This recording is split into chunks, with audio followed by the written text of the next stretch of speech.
બનાસકાંઠા જિલ્લામાં ભૂગર્ભ જળ ઊંડા જતા પરેશાન થયેલા ખેડૂતોએ નવતર પ્રયાસ કર્યો છે। વિશ્વ જળ દિવસે બનાસકાંઠાના ખેડૂતોએ ભૂગર્ભ જળ ટકાવવાનું અભિયાન શરૂ કર્યું। ગઢ વિસ્તારના ખેડૂતે હિરલબેન ચૌધરીની આગેવાનીમાં બેઠક યોજી અને વરસાદી પાણીનો જળ સંચય કરવા ખેડૂતોએ પ્રતિજ્ઞા લીધી છે। તો કેટલાક લોકોએ તો જળ સંચયના કામો માટે શ્રી ગણેશમણ કરી દીધા। ખેડૂતોને આશા છે કે આ જળ સંચયના કામો થકી ભૂગર્ભ જળ ઊંચા આવશે અને ખેડૂતો પોતાનો વર્ષો જૂનો પારંપરિક ખેતીનો વ્યવસાય ટકાવી શકશે।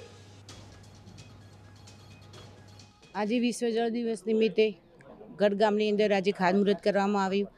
ખેડૂતો કૂવા રિચાર્જ બોર રિચાર્જ કરવા માટે તૈયાર પણ છે, સારો સાથ સહકાર પણ છે। પણ ખેડૂતોને એક આર્થિક સમસ્યા થોડીક એમ કહેવાય કે ભાઈ બધા ખેડૂત એવા સક્ષમ નહીં હોતા કે જે આ બધું કામ કરી છે। ઘણી જગ્યાએ દૂરથી પાણી લાવવું પડતું હોય, ઘણી જગ્યાએ બહુ મોટો ખર્ચો હોય, તો પાણીનો આવરો હોય કૂવાની અંદર ઉતારવા માટે એ પાણી વહી જતું જે બહાર વહી જાય એ પાણી ઉતારવા માટે પણ હોય, પણ એનો જે ખર્ચો છે એ ખેડૂતોને પોસાય એવો નથી હોતો, જેના કારણે આ કામ પડ્યું રહેતું હોય છે।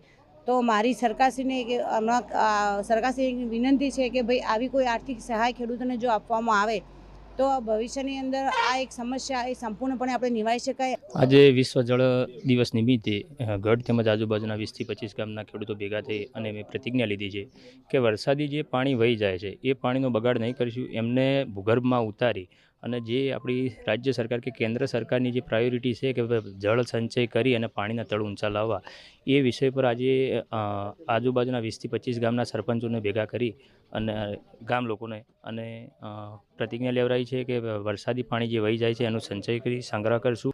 આજથી જ અમે પ્રતિજ્ઞા લીધી છે કે અમે પાણીને બચાવશું અને આ પાણીનો વેડફાટ નહીં કરીશું અને સરકારશ્રીને પણ અમે વિનંતી કરીએ છીએ કે અમારે પાણી બચાવવા માટે તમે પણ થોડી સહાય આપો। ખેડૂતો અત્યારે ગરીબ છે, એમને આવડત આપો કઈ રીતે એમને પાણી બચાવવું। અને બીજું અમારા ગામની વચ્ચે થઈને બે ગામની વચ્ચે ગઢ અને મડાના ગામની વચ્ચે થઈને નદી લડબી નદી વહી રહી છે। આ લડબી નદીની અંદર પણ જો સરકારશ્રી દ્વારા નર્મદાનું પાણી નાખવામાં આવે અને નદીને જીવંત કરવામાં આવે તો અમારું ઘણું ખરું સ્થળ ઊંચું આવે એવું છે।